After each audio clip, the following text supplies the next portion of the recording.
Bismillahirrahmanirrahim. Assalamualaikum warahmatullahi wabarakatuh. Alhamdulillahilladzi anzala ala abdihil kitaba wa lam yaj'al lahu iwaja qayyiman liyundhira ba'san shadidan min ladunhu wa yubashshiral mu'minina alladhina ya'maluna as-solihati anna lahum ajran hasana. Wa asyhadu an la ilaha illallah wahdahu la syarika lah wa asyhadu anna Muhammadan abduhu wa rasuluhu wa sallallahu ala Muhammadin wa ala alihi wa ashabihi wa man tabi'ahum bi ihsanin ila yaumiddin. Bapak dan Ibu, saudara dan saudari, adik-adik jamaah kaum muslimin yang berbahagia yang semoga dirahmati Allah Subhanahu wa taala. Alhamdulillah, kita panjatkan puja dan puji syukur kita kepada Allah Jalla wa'ala atas segala limpahan nikmat yang telah diberikan oleh Allah Subhanahu wa ta'ala kepada kita semua. Semoga sholawat dan salam akan senantiasa terlimpahkan kepada Nabi kita yang mulia, Nabi Muhammad sallallahu alaihi wasallam, demikian juga kepada keluarga beliau, para sahabat dan segenap umatnya yang mengikuti ajarannya hingga akhir zaman. Bapak dan Ibu jamaah kaum muslimin yang semoga dirahmati Allah Subhanahu wa taala. Setelah kita menyelesaikan pembacaan tafsir surat Al-Baqarah yang menjelaskan tentang tiga sifat golongan manusia, yaitu orang yang mukmin, orang yang kafir, dan orang yang munafik. Maka setelah itu Allah Subhanahu wa taala memerintahkan segenap manusia untuk beribadah kepada Allah Subhanahu wa taala, karena Allah yang telah menciptakan manusia dan menciptakan mereka dan orang-orang sebelum mereka supaya mereka itu menjadi orang yang bertakwa. Kemudian Allah menjelaskan bahwasanya Allah Subhanahu wa taala yang telah menciptakan langit dan bumi, menjadikan bumi ini hamparan dan langit sebagai sebuah atap atau bangunan, dan Allah yang menurunkan hujan dan mengeluarkan segala jenis tumbuhan sebagai rezeki bagi manusia. Maka manusia dilarang oleh Allah Subhanahu wa taala untuk menjadikan tandingan-tandingan dari selain Allah Subhanahu wa taala. Maka pada kesempatan malam hari ini kita akan melanjutkan berkaitan dengan tantangan Allah Subhanahu wa taala kepada orang-orang yang mengingkari Al-Qur'an, demikian juga mengingkari kenabian Rasulullah sallallahu alaihi wasallam. Mereka ditantang untuk membuat semisal dengan ayat-ayat atau surat-surat di dalam Al-Quran. Dari turunnya ayat ini sampai 14 abad setelahnya, sampai sekarang, belum ada yang sanggup untuk membuat semisal dengan Al-Quran. Dan Allah menyatakan manusia tidak akan sanggup. Maka karena tidak sanggup, maka hendaknya manusia itu menjaga dirinya dari ancaman siksa api neraka yang bahan bakarnya itu adalah manusia dan batu yang dipersiapkan untuk orang-orang kafir. Kita akan membacakan tilawahnya dari ayat ke-21 hingga ayat 24. Ya, dipersiapkan, silakan. Dibuka mushafnya di ayat ke-21 hingga 24. Kita awali dengan membaca ta'awudz terlebih dahulu. A'udzu billahi minasy syaithanir rajim.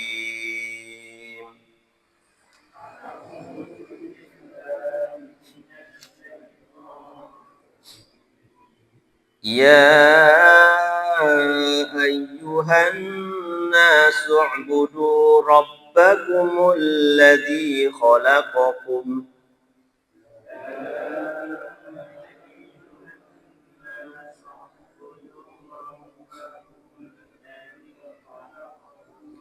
والذين من قبلكم لعلكم تتقون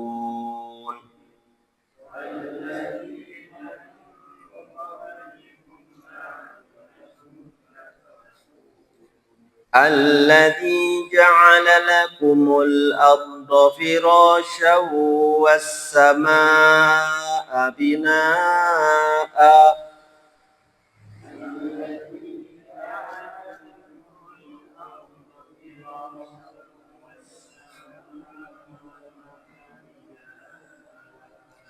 وأنزل من السماء ماء فأخرج به من الثمرات رزقا لكم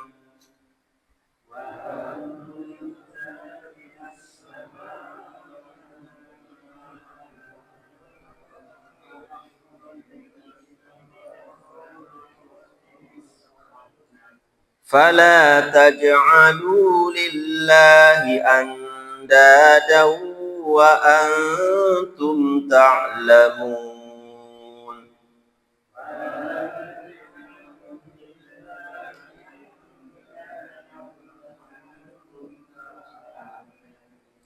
وإن كنتم في ريب مما نزلنا على عبدنا فأتوا بسورة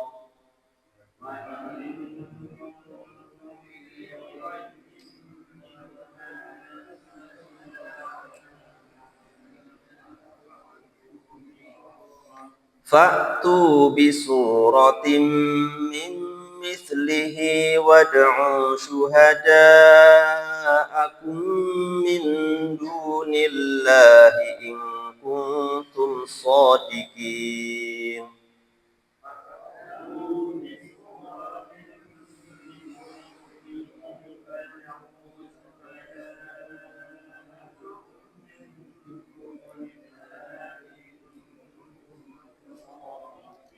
فإن لم تفعلوا ولن تفعلوا فاتقوا النار التي وقودها الناس والحجارة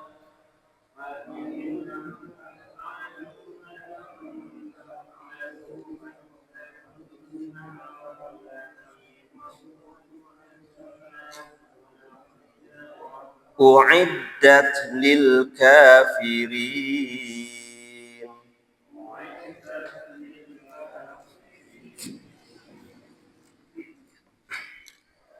Allah Subhanahu wa taala berfirman,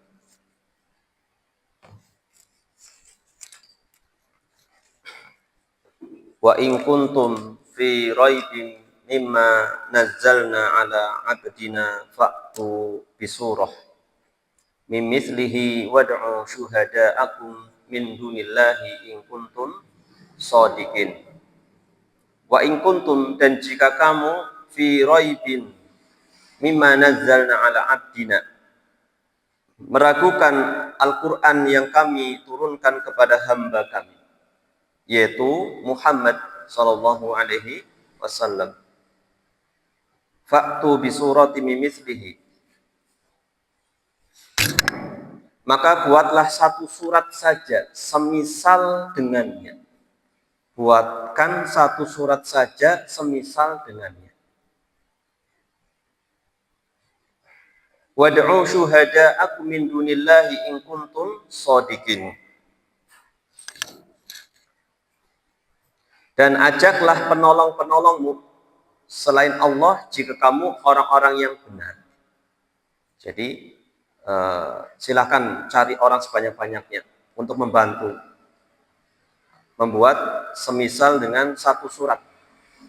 Jika kamu tidak mampu sendirian, minta tolong sebanyak-banyaknya, penolong-penolong. Kemudian di ayat ke-24 Allah berfirman, Fa illam taf'alu walan taf'alu fattaqun narol lati waquduhan nasu wal hijarah uiddat lil kafirin. Jika kamu tidak mampu membuatnya dan pasti tidak akan mampu, maka takutlah kamu akan api neraka yang bahan bakarnya manusia dan batu yang disediakan bagi orang-orang kafir. Bapak dan Ibu jamaah kaum muslimin yang semoga dirahmati Allah Subhanahu wa taala. Di sini sebutkan jika kamu melakukan Al-Qur'an yang kami turunkan kepada hamba kami ala abdina, yaitu Nabi Muhammad sallallahu alaihi wasallam.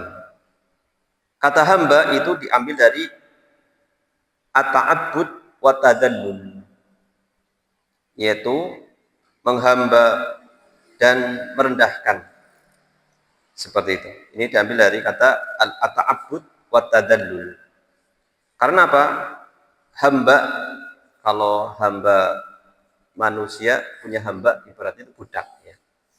Abdun itu kalau seorang itu punya abdun berarti dia punya budak. Budak itu merendahkan diri kepada tuannya. Dengan apa? Memperbanyak melayani tuannya. Ya, seperti itu. Maka ibadah kepada Allah Subhanahu wa taala termasuk sifat yang sangat mulia. Karena apa? Perintah yang paling agung adalah perintah untuk beribadah. Ketika kita menghamba kepada Allah dengan memberikan, mempersembahkan ibadah-ibadah kepada Allah Subhanahu wa taala yang Allah perintahkan dan Rasulullah SAW perintahkan, maka ini merupakan sifat yang sangat mulia. Karena apa? Rasulullah sendiri disebutkan di sini apa? Dengan menggunakan kata abdun, ya kan? Padahal Rasulullah itu selain hamba itu apa? Adalah Rasul. Ya, ini. Dua hal ini harus kita pahami. Inilah dua rukun syahadat asyhadu anna Muhammadar Rasulullah. Jadi rukun syahadat asyhadu anna Muhammad Rasul itu punya dua rukun. Rukun Islam tapi juga di dalamnya ada rukun. Rukun yang pertama meyakini bahwasanya Nabi Muhammad itu adalah Rasul utusan Allah. Kemudian rukun yang kedua meyakini bahwasanya beliau adalah hamba Allah Subhanahu wa taala. Harus ada dua-duanya. Tidak boleh salah satunya. Karena kalau salah satunya misalkan kita hanya meyakini Nabi Muhammad itu hanya seorang Rasul, nanti akan memperlakukan beliau itu berlebih-lebihan. Berlebih-lebihan. Sampai mengangkat derajat yang tidak selayaknya. Di sisi lain, ketika seseorang itu hanya meyakini Nabi Muhammad itu hanya hamba manusia biasa, maka akan meremehkan, merendahkan. Maka harus dua ini, biar seimbang. Seperti itu. Kita mengakui bahwa beliau adalah Rasul utusan Allah, tapi juga beliau adalah manusia biasa. Gitu. Harus terpenuhi dua hal ini. Inilah dua rukun. Dua rukun syahadat asyhadu anna Muhammadar Rasulullah. Seperti itu. Bapak dan Ibu jamaah kaum muslimin yang semoga dirahmati Allah Subhanahu wa taala. Di antara mindset yang harus kita bangun pada diri kita adalah diri kita itu adalah hamba Allah Subhanahu wa taala. Kenapa? Nabi Muhammad sendiri disebut oleh Allah Subhanahu wa taala. Beliau adalah makhluk paling mulia, disebut oleh Allah Subhanahu wa taala apa? Sebagai hamba. Sebagai hamba Allah Subhanahu wa taala. Kita lihat nanti dalil-dalil yang menyatakan Allah berfirman menjelaskan bahwasanya Nabi Muhammad adalah hamba Allah Subhanahu wa taala. Salah satunya adalah surat Al-Baqarah ini. Ayat 23. Ya. Kemudian kita sampaikan dalil yang lain, ayat yang lain. Ya. Kalau surat Al-Baqarah ayat 23 ini berkaitan dengan apa? tantangan dari Allah Subhanahu wa taala untuk apa tadi? Untuk membuat satu surat semisal Al-Qur'an. Tantangan berkaitan dengan Al-Qur'an, pembelaan terhadap Al-Qur'an. Makanya disebutkan dengan kata hamba, tidak dengan kata ala rasulina, tetapi apa? Ala abdina, kepada hamba kami. Kemudian di ayat yang lain, contohnya adalah surat Al-Isra. Bisa dilihat ayat pertama. Surat Al-Isra ayat pertama. Ya. Allah berfirman, dan ini Allah menyebut Rasulullah dengan kata hamba dalam sebuah peristiwa yang sangat monumental, begitu luar biasa. Yaitu apa? Peristiwa Isra Mi'raj. Itu kejadian yang sangat luar biasa disebut Rasulullah dengan hamba. Ya. Dalam surat Al-Isra ayat pertama, Subhanalladzi asra bi'abdihi lailam minal masjidil haram ilal masjidil aqsa alladzi barakna haulahu linuriyahu min ayatina innahu huwas samiul basir. Maha suci Allah yang telah memperjalankan abdihi, hambanya, tidak rasulnya. Subhanallah. Dalam suatu posisi yang mulia sekali, Nabi Muhammad disebut dengan hamba. Supaya apa? Orang yang mengingkari kenabian beliau itu mikir-mikir ini. Ya. Memang ini hamba, tetapi dimuliakan dengan sebuah peristiwa yang begitu luar biasa. Lailan, pada suatu malam dari Masjidil Haram menuju Masjidil Aqsa yang diberkahi sekitarnya, supaya kami memperlihatkan tanda-tanda kebesaran kami, sesungguhnya Allah Maha mendengar, Maha melihat. Ini surat Al-Isra. Kemudian selanjutnya, surat selanjutnya surat apa? Setelah surat Al-Isra. Ya, surat Al-Kahfi ayat pertama Allah berfirman, Alhamdulillahilladzi anzala ala 'abdihil kitaba wa lam yaj'al lahu iwaja. Maha suci Allah yang telah menurunkan kepada hamba kami, kepada hambanya Alkitab, dan tidak menjadikan kitab tersebut, Al-Qur'an itu, ada kebengkongan. Ini seperti itu. Berkaitan dengan Al-Qur'an, bahwasanya Al-Qur'an tidak ada penyimpangan di dalamnya, tidak ada kebengkongan sedikit pun, disebutkan dengan kata hamba. Kemudian yang selanjutnya, Bapak Ibu jamaah kaum muslimin semoga dirahmati Allah Subhanahu wa taala, yaitu surat Al-Furqan ayat pertama juga. Bisa dilihat surat Al-Furqan ayat pertama. Surat Al-Furqan ayat pertama. Allah berfirman, Tabarakalladzi nazzalal furqana ala abdihi liyakuna lil alamina nadhira. Ini ayat pertama terus ya, surat Al-Isra, Al-Kahfi, sama Al-Furqan. Ingat itu ayat pertama. Tabarakalladzi nazzalal furqan. Maha berkah Allah yang telah menurunkan Al-Furqan, yaitu nama lain dari Al-Qur'an, ala abdihi, kepada hambanya, liyakuna lil alamina nadhira, supaya beliau ini, hamba ini, menjadi peringatan, atau bisa jadi Al-Qur'an ya, Al-Qur'an dan Rasulullah SAW sebagai pemberi peringatan kepada alam semesta. Dan masih ada ayat yang lain, tapi cukup. Ini Allah sendiri menyebut beliau sebagai hamba, dan Rasulullah SAW sendiri menyebut dirinya juga hamba. Ya, seperti itu. Suatu ketika istri beliau yaitu Aisyah, ibunda Aisyah radhiyallahu anha, melihat apa?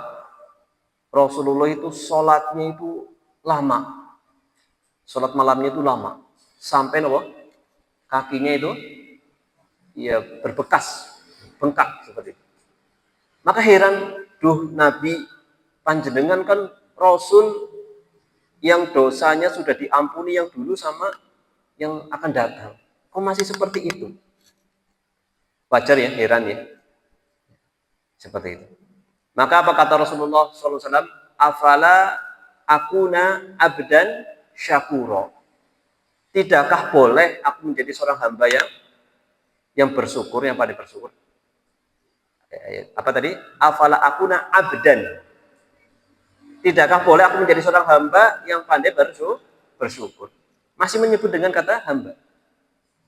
Dalam sebuah hadis yang lain disebutkan, suatu ketika Rasulullah sedang di masjid, kemudian menyampaikan kepada para sahabat, ada seorang hamba Allah, ada seorang hamba yang dia itu diberikan pilihan, apakah masih tetap berada di dunia atau dia memilih untuk mengambil apa yang ada di sisi Allah Subhanahu wa Ta'ala. Terus hamba tersebut setelah diberi pilihan itu, hamba tadi lebih memilih apa yang di sisi Allah Subhanahu wa Ta'ala. Gitu. Ini. Beliau semacam tidak menyebutkan siapa hamba ini. Maka di antara yang hadir itu ada sahabat yang mulia, yaitu Abu Bakar As-Siddiq radhiyallahu anhu. Beliau menangis mendengar apa yang disampaikan oleh Rasulullah Shallallahu Alaihi Wasallam. Mengapa menangis, Bapak Ibu? Mengapa menangis? Mengapa menangis? Ya kan hamba, hambanya mana? Ya. Abu Bakar As-Siddiq radhiyallahu anhu paham yang dimaksud hamba itu adalah Rasulullah Shallallahu Alaihi Wasallam sendiri. Yang lain tidak nangis, beliau aja. Ya. Suatu ketika di Haji Wada di Padang Arafah di hari Jumat setelah asar, Rasulullah khutbah Arafah. Kemudian turun ayat Al-yawma akmaltu lakum dinakum wa atmamtu alaikum ni'mati wa raditu lakumul Islam madinah. Di antara sahabat ada yang nangis tapi bukan Abu Bakar, yaitu Umar bin Khattab radhiyallahu anhu. Dia juga memahami sama seperti Abu Bakar ketika yang tadi. Dalam hadis tadi, yaitu kalau sudah disempurnakan pasti ada sesuatu nanti kan hilang. Ini sebagai tanda dekatnya ajal Rasulullah Shallallahu Alaihi Wasallam. Intinya adalah Allah menyebut Rasulullah sebagai seorang hamba, seperti itu. Kemudian Rasulullah sendiri menyebut sebagai seorang hamba dirinya. Dan masih ada dalil-dalil yang lain yang cukup banyak. Bapak Ibu jemaah kaum muslimin yang semoga dirahmati Allah Subhanahu wa Ta'ala. Kemudian kita lanjutkan di sini ya. Lanjutkan.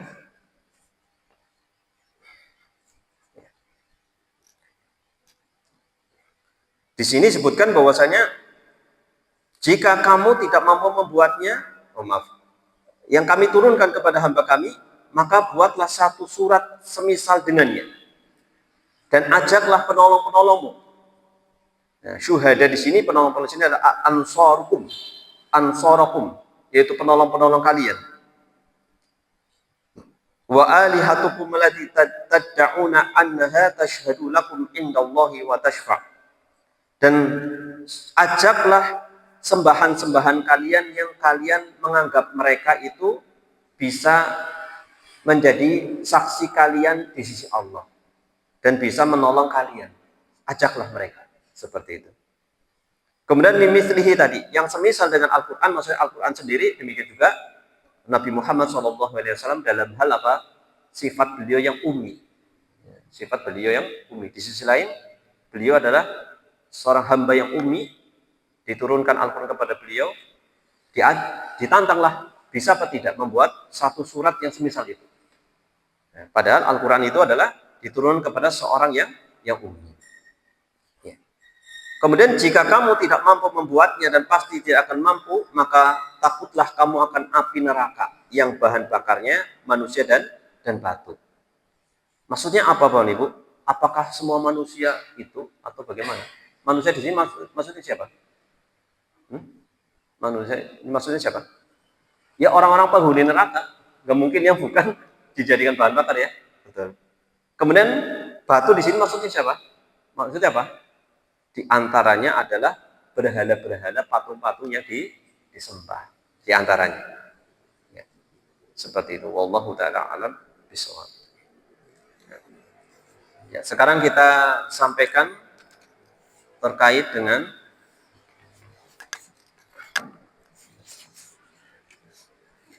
makna dari ayat yang mulia ini. Al-munasabatul ayataini wa maknahuma. Sisi kesesuaian dua ayat dan maknanya. Disebutkan oleh penulis rahimahullah, lamma qarrara ta'ala fil ayatis sabiqah as-saladdin wa huwa tauhid. Tatkala Allah Subhanahu wa taala di ayat sebelumnya berarti apa? Ayat keberapa? 21 ya. Allah menetapkan pokok dari agama, asal dari agama, wa huwa tauhid, yaitu tauhid, menyembah hanya kepada Allah Subhanahu wa taala, alladzi huwa ibadatullah, yaitu beribadah kepada Allah wahdah semata. Qarrara fi hadhil ayah, maka setelah itu Allah menetapkan di ayat ini asnaddin ats-tsani. Allah menetapkan pokok agama yang kedua. Jadi mentauhidkan Allah, beribadah hanya kepada Allah itu pokok agama yang pertama. Maka setelah itu di ayat ini 23 Allah menyebutkan pokok agama yang kedua, yaitu apa? Wa huwa nubuwwatu rasulihi Muhammad sallallahu alaihi wasallam, yaitu kenabian Rasulullah sallallahu alaihi wasallam. Ini kan kurang lebih apa? Merupakan dua kalimat syahadat. Syahadat pertama kan asyhadu alla ilaha illallah. Itu kan artinya apa? Menyembah hanya kepada Allah Subhanahu wa taala, tidak ada sesembahan yang berhak disembah dengan benar kecuali Allah. Wa anna Muhammadar Rasulullah, ini pokok yang kedua. Tentang penetapan kenabian Rasulullah sallallahu alaihi wasallam. Wa dzalika min tariqin burhani. Dan itu disampaikan dengan gaya bahasa atau cara penjelasan, burhan, penjelasan. Dengan bukti-bukti. Atau dengan hujah atau argumentasi. Wahwa, apa yang dimaksud? Caranya menanamkan pokok agama yang kedua oleh Allah Subhanahu wa taala dengan firman Allah Subhanahu wa taala, in kuntum fi syakkin minal Qur'an. Jika kalian ragu terhadap Al-Qur'an, alladzi anzalahu ala abdina wa rasulina, yang kami turunkan kepada hamba kami, yaitu Muhammad sallallahu alaihi wasallam, kepada hamba kami dan rasul kami Muhammad sallallahu alaihi wasallam. Fa'tu bi suratin mimithli suwari, maka datangkanlah satu surat saja semisal surat Al-Qur'an, au min rajulin ummiyin, atau dari seorang yang buta huruf, misla abdina fi ummiyati, semisal hamba kami yang ummi, yang tidak bisa membaca dan menulis. Ini maksud dari ayat ke-23. Kita ulangi ya tadi bahwa saya sampaikan bahwasanya ada satu mindset yang harus kita bangun, bahwa saya diri kita adalah hamba Allah Subhanahu wa taala. Pertama, karena apa? Rasulullah sendiri disebut oleh Allah seorang hamba. Kemudian Rasulullah menyebut dirinya adalah seorang hamba. Kemudian mengapa kita ini adalah hamba Allah Subhanahu wa taala? Apa yang membuat kita itu yakin bahwa saya diri kita adalah hamba Allah Subhanahu wa taala? Apa? Kita hamba Allah kan? Apa alasannya? Kita itu hamba Allah Subhanahu wa taala.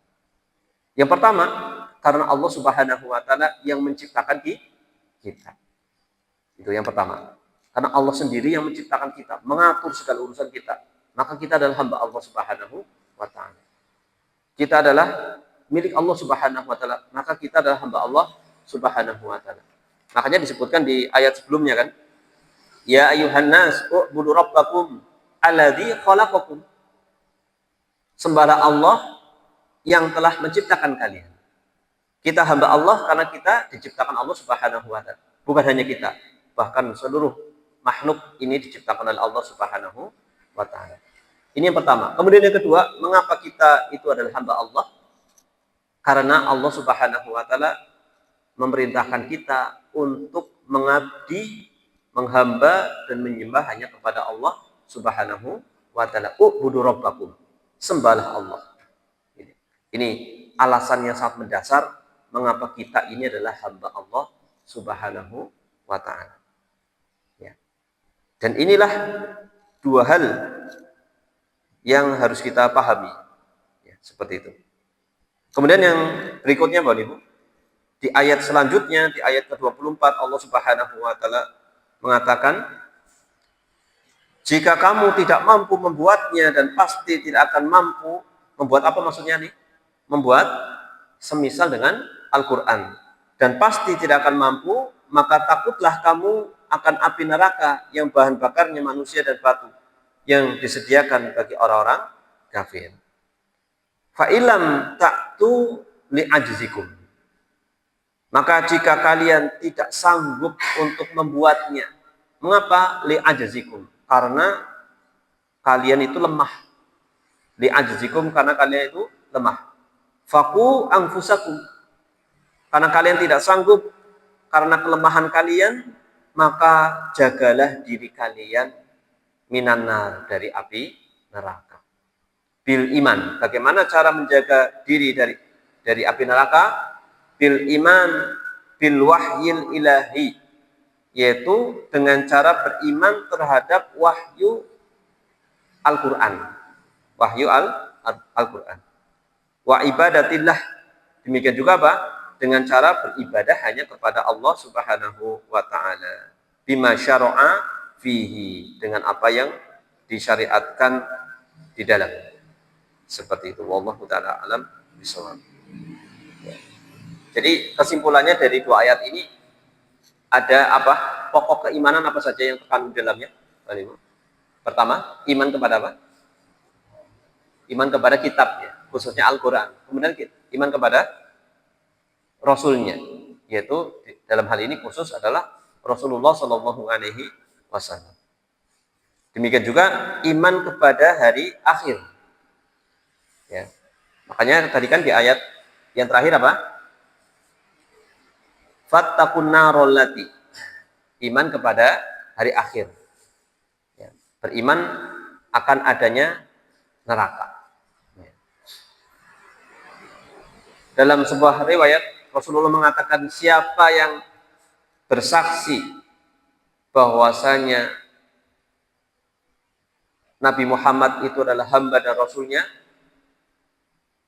kemudian Isa adalah hamba dan Rasulnya, kemudian bersaksi bahwasanya surga itu benar, neraka itu benar, maka orang tersebut akan dimasukkan ke dalam surga. Kata Rasulullah Shallallahu Alaihi Wasallam. Kembali ke sini, jemaah kaum muslimin yang semoga dirahmati Allah Subhanahu wa taala. Ya. Kemudian di sini kita akan sampaikan kesimpulan-kesimpulan dari pembahasan. Kesimpulan-kesimpulan dari pembahasan. Yang pertama, kesimpulan yang pertama, takriru nubuwati Rasulullah Sallallahu Alaihi Wasallam. Penetapan kenabian Rasulullah Sallallahu Alaihi Wasallam. Biisbati nuzulil Qur'ani alaihi. Dengan penetapan turunnya Al-Quran kepadanya. Jadi turunnya Al-Quran itu sebagai bukti akan kebenaran kerasulan Nabi kita Muhammad Shallallahu Alaihi Wasallam. Seperti itu. Sebagai bukti kebenaran Rasulullah Shallallahu Alaihi Wasallam sebagai seorang Nabi. Ini yang pertama ya. Penetapan kenabian Rasulullah Shallallahu Alaihi Wasallam dengan ditetapkannya turunnya Al-Quran kepada beliau. Diturunkannya Al-Quran kepada beliau. Bapak Ibu jamaah kaum muslimin yang semoga dirahmati Allah Subhanahu wa taala, menurunkan Al-Quran di dalam Al-Quran itu seringkali menggunakan dua kata. Terkadang anzala, terkadang nazzala. Kalau ini menggunakan anzala atau nazzala? In kuntum fi raibin mimma nazzalna. Nazzalna. Ya. Apa perbedaan nazzala sama anzala? Apa perbedaannya? Di antara yang pernah saya dapatkan, ketika menggunakan kata anzala, itu adalah Allah menurunkan secara keseluruhan. Secara keseluruhan di langit dunia. Sedangkan menggunakan kata nazzala, itu diturunkan bertahap kepada Rasulullah Shallallahu Alaihi Wasallam. Ya. Jadi kalau ayat ini berarti mimma nazzalna, yang kami turunkan berarti di sini bertahap. Kepada Al-Quran yang kami turunkan secara bertahap kepada hamba kami, kepada Rasulullah SAW. Yang kurang lebih selama berapa tahun? 23 tahun, ya kan? 23 tahun. Karena Rasulullah 40 tahun diangkat menjadi seorang nabi sampai wafatnya berapa? 63 tahun. Berarti kan turunnya Al-Quran itu selama itu. Apa hikmahnya Al-Quran itu diturunkan secara bertahap? Apa hikmahnya? Ya kan? Mungkin apa tidak Allah langsung menurunkan ke Rasulullah semua? Mungkin Allah Maha mampu. Tetapi ada hikmah kenapa diturunkan bertahap. Ya, hikmahnya apa? Memudahkan untuk menghafal. Ya kan? Karena syariat juga diturunkan bertahap-tahap. Ya, seperti itu. Sesuai dengan tahapan manusia, kondisi manusia. Seperti itu. Tidak hikmah ketika diturunkan langsung sekaligus. Ada sholat, ada puasa, ada ini, ya kan? Seperti itu. Ya, jadi bertahap. Ya, bertahap. Wallahu ta'ala alam bishawab. Ini diantara rahasia kenapa menggunakan anzala atau nazzala. Seperti itu. Kemudian kesimpulan yang kedua, ta'akkud ajzil bashar anil ityan bi suratin misli suwaril Qur'anil Karim. Manusia itu lemah, sangat lemah untuk membuat satu surat saja yang semisal dengan Al-Quran. Sangat lemah.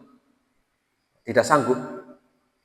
Limururi alfi sanatin wa arba'i mi'atin wa sitti sinin. Ya. Padahal sudah lewat berapa tahun? 1400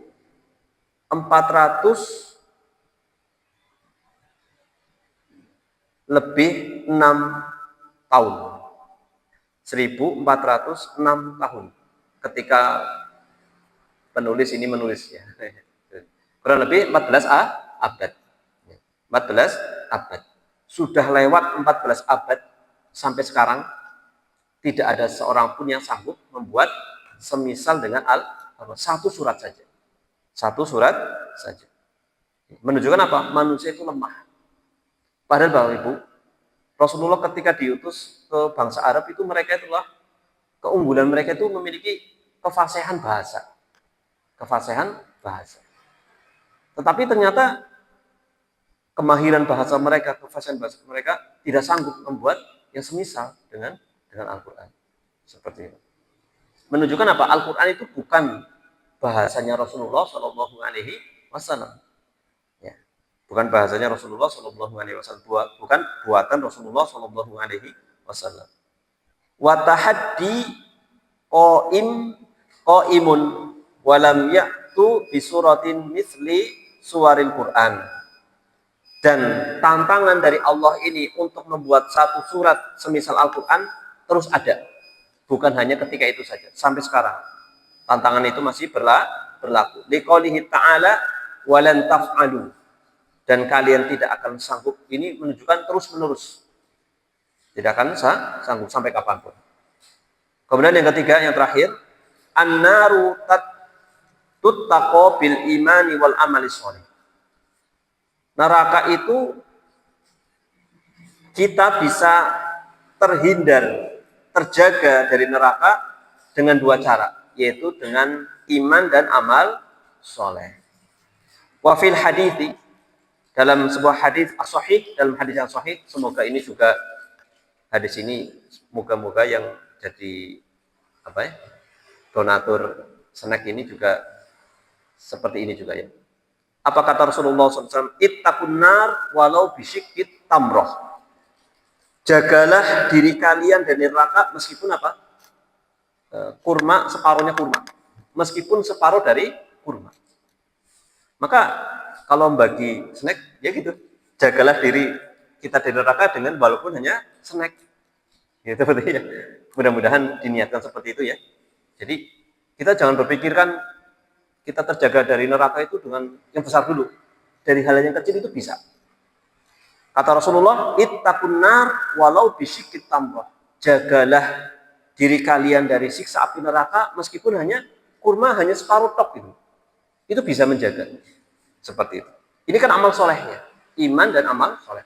Amal soleh yang tentunya dibalik itu ada apa? Keimanan yang jujur.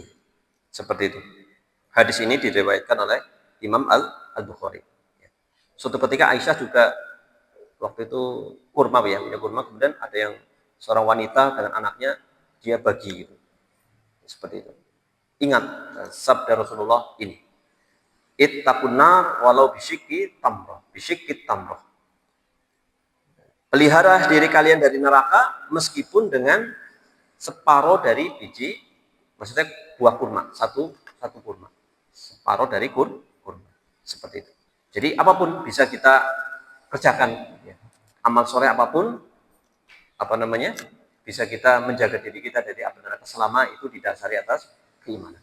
Bahkan di antara faidah terakhir ya, faidah yang hari Ahad kemarin saya ikut semacam toroh, materinya itu tentang hukum wakaf. Ternyata saya baru ngeh, wakaf itu tidak harus dengan sesuatu yang besar. Wakaf itu tidak harus, tapi carilah apa yang dibutuhkan oleh masyarakat ketika itu, apa yang bisa. Walaupun itu sesuatu yang mungkin enggak, dan tidak harus orang itu nunggu kaya dulu, sesuai kemampuan.